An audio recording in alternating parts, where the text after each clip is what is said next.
السلام عليكم ورحمة الله وبركاته. وردفتو تخيّا قبجمو كالية كم جرى جرتو نجا فيا أرى درسي أرى ولد بنا جرجا درسين تانيا أراد تنبوت أودا تكاو أراد جرجرة تستوى ملا وما أراد جامو تكاو سوسي جامو ندماو فرا مروداف خاخلتي نتفيد من مالي يعني نتفيد من مالي دواني ساو مالي دوا نياتا وجولك تكاو دوا بالا مقارنة maaliif jennaan dawaa alaa bitamu odoon ta'in tajaajila mana keessa kuduraa muduraa mana keessa jiru dawaa ta'e araaraa tana dhaabuuf dawaa ta'e itti fayyadamuu hatti qabnu jechuu sanirraa haasofnaa nu hordofaa isin jenna.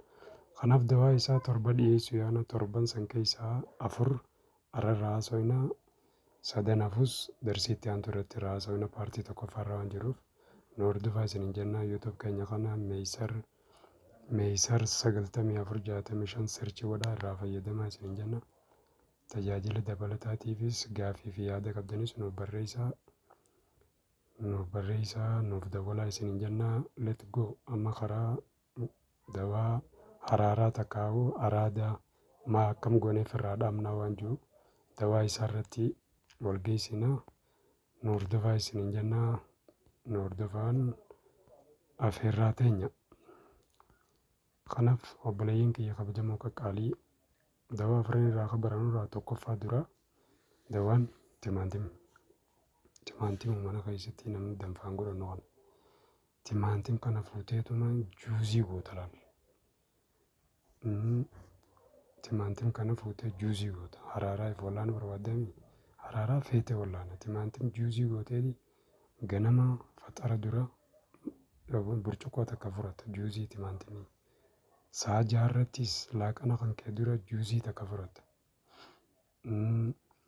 Hiraata irrattis hiraata kan kee dura juuzii takka furata.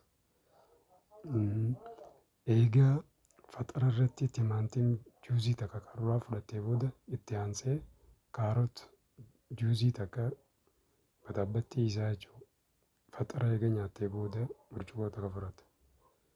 Timaantiin immoo faxara odoo nyaatiin garaa qulla furata. Eegee faxara nyaattee booda kaarot boodarra fudhata. Akkasuma saa jaarrattis timaantiin dura fudhata odoo laaqana nyaannu juuzii isaa jechuudha burcuqqoo takka. Eega laaqana nyaattee boodas kaarot juuzii takka fudhata jechuudha. Hiraataas akkasumatti timaantiin dura fudhata eega hiraata nyaattee booda juuzii fudhata jechuudha. Akkasitti baatii takkaaf takka taataayii hoggaa fudhattee obboleessa kiyya wamma araada jaamu hundaa'u harkaa isaan feetu wamma tamboo jaamuu fi wamma araaraa tamboo siidhu isa hundaa'u harkaa isaan feetu halaalatti irraa dhaabbatta jechuudha. Daawwan tokkoffaa kana. Inni lammaffaa qashushoofaan jaama. Qashushoofkaanii kana waan morgee namaa jabeessu irraa takka dawaan nama haasa'u jiru kun. Ammas araada adda addaatii fi takkaa'u dadhabina adda addaa hundarraa walaba si godha qaama kan kee haaromsa jechuudha. Kanaaf isa kanas hurreessitee qashoofaanii kanas faarmaasii iddoo faarmaasii Habashaa dawaa Habashaatti gurguran jira achi fudhata. Takkaa'u namni namoota gaara jirtan ni beektanii fudhachuu dandeessanii. Kanaaf isa fuutee goggoostee hurreessitee shaayii goota jechuudha. Bishaan isatti isa maanka xiqqaa tokko akkasuma kubbaayyaa tokkotti dabaltee kubbaayyaa tokko bishaan waliin danfistee ganama fudhataa jechuudha.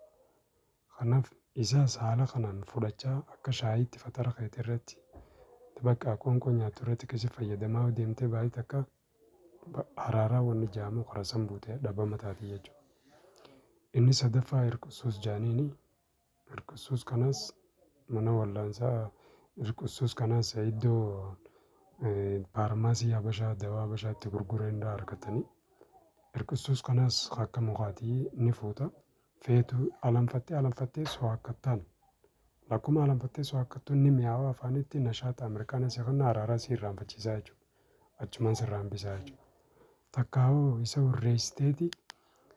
isa hurreessiteeti nyaata mi'aawa keessa lakkaa'ama isa hurreessiteeti bishaanitti danfistee akkasitti bishaanitti danfee dhuyda dadhabinaaf taa'abinaaf hirriba dhafuuf qofaaf waan hundaaf dawagaa waan inni dawaaf yeroo biraa irraa haasofna amma gaa bakka araaraaf irraa hambisuu irra waan jiruuf kanaaf akkasii bifa shaayiitiin fayyadamtaa jechuudha. Kunis kanaas bifa shaayiitiin fayyadamtaa. Guyyaatti marra 2 ganamaa fi galgala takkaa marra 3 guyyaa keessaa fayyadamuu dandeessaa jechuudha. Akkasitti sirraa hafuu danda'a jechuudha. Inni afuraffaa immoo waamuma mana keessa nuti yeroo isaatti fayyadamaa jirru dawaa araaraaf irraa hambisuuf shunkurtii giraama 400 urreessiteeti isii giraama 400 bishaan litira tokko fi shunkurtii giraama 400 eegee urreessitee booda waliin naqxee achii booda daa'ima maankaa 5 itti naqxee achii booda irdii karkam maanka 2 itti naqxee achii booda zanjabiil irraa maanka 1 itti naqxee egaa waliin naqxee booda fuutee walii garagalchitee jechuudha. Ibiddarra keessa jaalallee ibiddarra keessee waliin danfistee egaa waliin danfistee booda egaa uwwistee waliin danfistee booda khalaas ibiddarraa fuutee achii booda hoggaa inni qabbanaa'e booda burcuqqoo keessa naqattee jalaa mirrattee burcuqqoo keessa naqattee burcuqqoo jalaa itti miirratte san fuutee firija keessa kaa'atta. Achii booda ganamuu isa kanarraa yeroo walitti danfiste kanarraa egaa shunkurtii fi bishaanii fi deemaa fi karkamii fi akkasuma ammas zanjabiila kana kan walitti danfiste kana fuutee maanka tokko ganamuu maanka tokko irraa fudhattaa jechuudha. Hanga inni dhumutti bishaan litira tokkittiin sun hanga dhumutti akka galgalaas irraa fudhattaa jechuudha maanka tokko. Egaa hiraata kan kee nyaattee booda kana egaa hiraata nyaattee sa'a 2 irratti akkasitti maankaa tokko fudhattaa jechuudha. Ganamaa galgalas akkasii fudhattaa walii baatee kaaftoonaan araaraan qaxxi sirraa dhaabbate jechuudha. Kanaaf gaa YouTube keenya kana saayibataa dawaa darsii dawaa isaa 4 asumarra dhaabbannaa. Kanaaf gaafii fi yaada qabdan nuuf barreessaa.